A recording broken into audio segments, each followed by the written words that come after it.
Burada məsələ bir başqadır. İndi MDB çərçivəsində qarşılıqlı hüquqi yardım haqqında müqavilələrimiz var Rusiya ilə. Eləcə də elə sonuncu 2022-ci ildə bağlanmış Moskva strateji müttəfiqliyi haqqında sənəd var ortalıqda.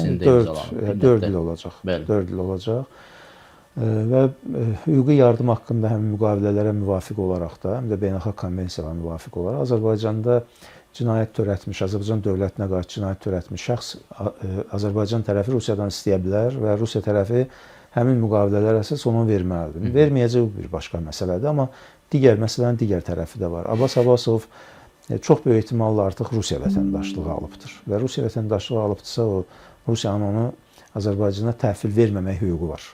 Bu baxımdan mən gözləmirəm ki, Abbas Abbasov Azərbaycana verilsin. Abbas Abbasov da kifayət qədər ciddi fiqurdur. Bəlkə də kompensasiyanı verməyənlər Abbas Abbasovu da verməzdir. Ramiz Mehdiyevdən də daha ciddi fiqurdur hesab edirəm ki, daha məkirli bir fiqurdur. Abbas Abbasov kifayət qədər ciddi təsir imkanları olan, maliyyə imkanları olan, dövlətin, o da baş nazirin müavini olaraq çox ciddi bir strukturuna rəhbərlik edən, uzun müddət ərzində Azərbaycanda rəhbərlikdə olan və yaxşı əlaqələri olan, elə MDB məkanında da çox yaxşı əlaqələri olan, Moskvanın özündə də HSB hakimiyyəti dövründə də vəzifə tutub. Bəli, o vaxtda səhv eləmirəmsə Özbəkistanda onun böyük biznesi var idi, oradan gəlmişdi, səhv eləmirəmsə, məncə elədir.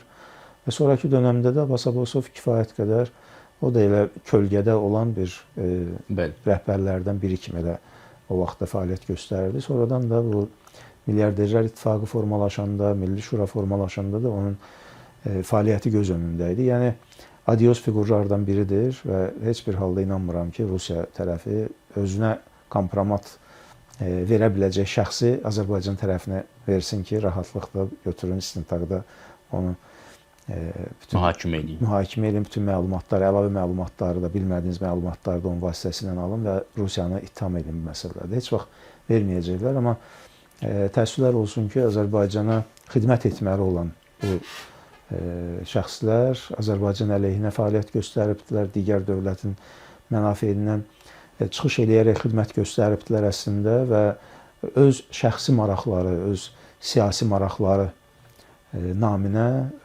faktiki olaraq çörəyini yedikləri dövlətin, vətənin